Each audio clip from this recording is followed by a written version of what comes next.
2 चम्मच तेल टाकले। बनवणार आहे हे काशी फळाची भाजी। हे बघा, जिरं, राई, कढीपत्ता।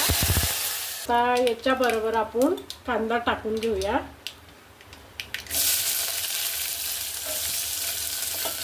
टमाटर टाकून घेऊया, मीठ टाकून घेऊया। हे अद्रक, लसूण आणि मिरच्याची पेस्ट करून घेतली, ती टाकून घेणार। आपण हळद टाकून घेऊया।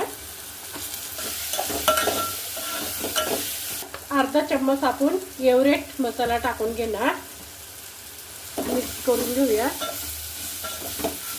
ही भाजी टाकून घेऊया आपण।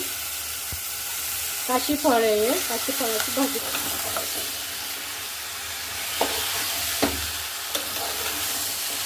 कोथिंबीर टाकून घेणार, मिक्स करून घेणार आणि याला सुरू गॅसवर आपण 10 मिनिटं शिजवून घेणार आहे। पाणी बिनी नाही टाकायचं, याला पाणी सुटून जातं ऑटोमॅटिक। आता याला सुरू गॅसवर आपण झाकून ठेवणार। आपली भाजी शिजली, बघून घ्या किती छान शिजली। काढून घेऊया।